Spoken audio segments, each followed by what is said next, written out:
the first thing I actually do want to get us back on track and talk about is you have recently launched a company called Fire Everybody, and it looks like you're wearing the Yeah. hat there. I am anxiously Yeah. awaiting my hat, but um, what's so cool and different about it is that it's not just the hat itself, it's the brand. And so I kind of want to hear, can you like talk about the hat, the Mm. brand, and just tell us a little bit Yeah. about it? Yeah. Yeah. It's the only reason I'm actually on here. We're just kind of pretending to still be friends. I really just am trying to plug my hat. But but Peter's a close friend of mine. I think Peter was one of your first episodes too. Um, and Peter has ideas that I think he's a little bit of a conspiracy theorist sometimes, but he's got ideas that he will Love put that. out into the ether, right? Then you're like, okay, that's a cool idea, but like, and then he'll bring it up, like every 6 months. And so he had said some stuff about fire everybody a few times. I swear at first he just wanted to have like a website. I can't remember, but it was right before I took the bar, and he had called and was talking about it with me, and saying, that they had him and Christian I think actually just moved, but he was living on the coast in Washington, and they had actually talked to a factory already and had like a prototype hat made. And so the prototype hat was more of a this is like a snapback flat bill, and the prototype, the first one that they had done, was more of a dad hat. And I love hats. I like literally always wear snapback hats, just because I didn't. My hair is kind of curly, and I never really liked it until. It's funny, if your hair's curly as it starts to thin as you get older, it's actually like really good volumizer. But when I was younger, I hated it, so I always just wear hats. And so I don't know if he was initially just calling me to ask questions about hats, or just to be like, hey, do you think this idea is cool? Is the thing I'm doing? Or hey, we don't really know where we're going to go next. Would you like to be a part of this? And I just basically asked him, I was like, hey, are you asking if I want in on this? Because I mean, you've already done kind of the initial hard part, is finding a person who can make it. Yeah. Um, just because it's foreign to most people. Um, and then the other hand, I was like, hey, I had started this underwear line in college, and when I first moved, and so I knew a little bit about how to talk to manufacturers and how to approach some of the quality control things, but they never ended up needing any help with that. But like, really quickly, I became very engaged with kind of the branding part of it. So It's we right up your alley because it's retail, yeah. accessory clothing, but also politics. Yeah, it's fascinating. So like, you think of lawyer or law student and you think politics, but and there is obviously there. I think most lawyers are politically inclined, and I would say most have a better, as a group, probably have a better understanding of what's going on in politics than any other group. But I actually, my undergrad degree was in political science, and I think that there's like a political science has kind of like, trees to it, and there's like political theory and like international relations, but there's also kind of like a science of how politics works, and how representative government can work, different types of of representation, and so I've always had like, I think I've always had like a finger on this idea of like, hey, what are the masses thinking, and why? Why does it appear that everyone hates politics? Is it because, just people are dicks, and people who care the most are the biggest dicks, or is it because, politics are just, it's like bullshit. Like, none of this, they're all the same choice. And that's something I've always said, like when people are arguing, liberals, conservatives, I've always kind of promoted this idea that, sorry, I dropped my fidget spinner. I've always pushed this idea that like, hey, what's crazy is that they're basically the same on all the things that matter. Like defense budget, term limits, these aren't things that either party disagrees about. So we're arguing about like, they're important, but they're ancillary issues. And a large part of each party's platform, I think, ultimately social. They're not governmental. They're not structural issues. They're, hey, we're trying to see what people are the most angry about, not like, hey, have you guys thought about, how this could be different? So I'm in tune with Peter's idea, but I think I had probably thought about why this idea works on a slightly different level, not a deeper level, just a different way, because I had done some work in school and read a lot about kind of like why are people disinterested in politics, and we had we danced around some different catchphrases for stuff, right? Like at one point I think we said, let's talk about not talking about politics, but one that I felt kind of dear to me was, in terms of like a market, there is two sectors of people that are kind of like the platform for the party. Now, whether that's because both sides of the media tend to just appeal to people's fear interests, and they found a fear that aligned with theirs, or whether it's because they genuinely just support most of what that party supports, those people are out. Well, they might not be. I don't know.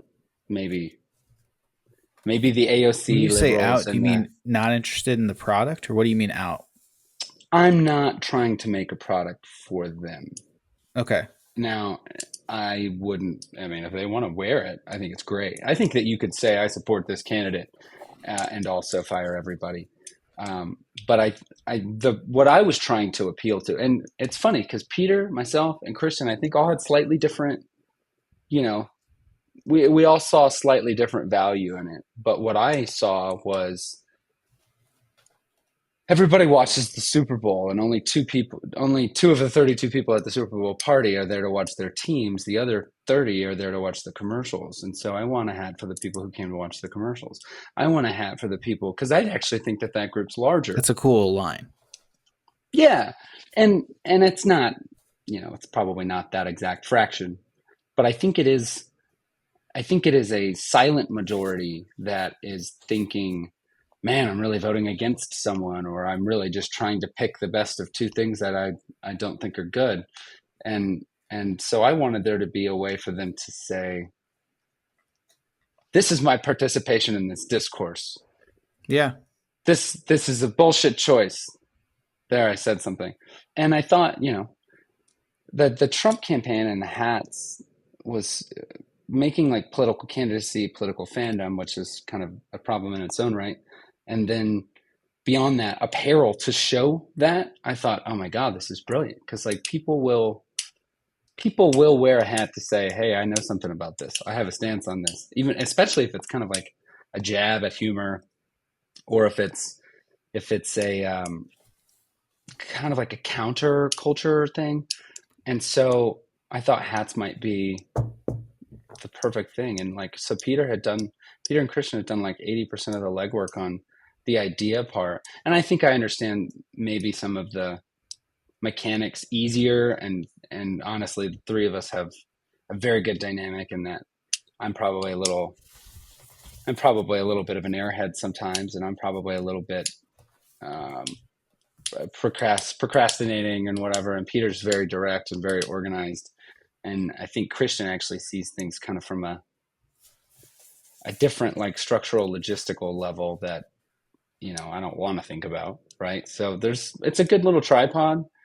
um it's going to take some work to get it out there, but and honestly, like getting a hat made this way with this down the bill red and blue was just Yeah.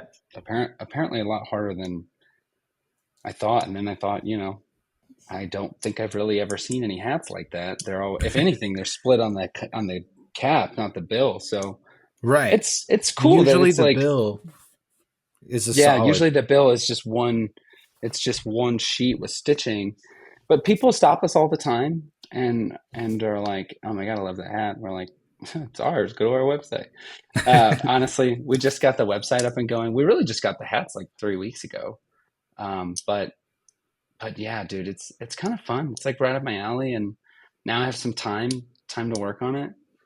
Part of this people imagine you make a brand and it's an internet brand and people just go to your website and buy it and all you got to do is post on your Instagram and people will just hand you their money. But the reality is you don't really know what your demographic is until you figure out who's buying it from you, and you have to do that in person. So we've had a couple ideas, and I think we're going to start just kind of like going to baseball games and stuff and trying to just talk to people. I was like, we should just go to these like car shows. It's Yeah. honestly kind of like it does feel like it's men primarily, and I think one of the parts I didn't really think about is that's the hat style. So the girl who was taking our photos, Grace actually was like, we had the prototype too, and she's like, I really like that. I'd buy that. And I'm like, oh my god, we got to make dad hats too because the girls want dad hats. But it makes sense. Their heads are like a little smaller on average, and they want it to frame their face differently. And I thought, okay, well, we just got to have two. And I think you had asked something along the lines of, other product lines, and I think part of a problem that you might get to when you have a brand like this is trying to make it appeal to everybody, when in reality you could just take the people it appeals to the most and give them another way to be appealed to. So maybe we need tank tops, maybe we need shorts. But for now, this was a relatively low barrier to entry. We still got to kind of Yes. iron out what our approach is going to be, and then if we need to throw in t-shirts or socks or whatever, like, I'm happy to make it. I think I actually like the idea of having a textile fashion brand a lot, just because it's kind of fun. You can make it whatever you want, but Oh, I'm so I, into it. I don't want it to be necessarily shoehorned into politics forever.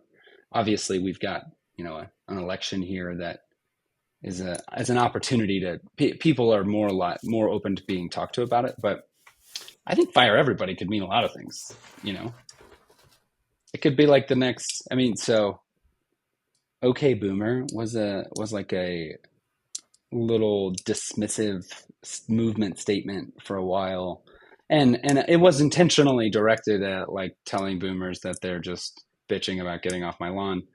Um, but it kind of developed into like almost like a neg statement that you would just say to people, Yeah, and it I'm like, became a big thing. that could be cool, right? You never know where it's going to go, but Yeah. put a little money into it, and if it doesn't work, you got hats for life. So whatever. Dude, this is so cool. Going back to the very beginning, when you were talking about what fire everybody could mean, I think on a very simple term, what some people might think is it's a red and blue hat. You're saying fire everybody. And I think you guys have a deeper meaning, but somebody that's not into politics, which sounds like you're kind of trying to target those people somewhat. It's weird. I'm trying to target people who are the opposite of me, Right. But right? they are going to first think of Trump versus Biden. And it's a red and a blue Yeah. hat, and it's kind of accepted that like those aren't the best candidates that either party could probably come up with. So it's like just fire them both. Let's get somebody new. Can we not come up with better representation? And so I think that's an obvious thing that people can get behind too, even though you think so much deeper about it.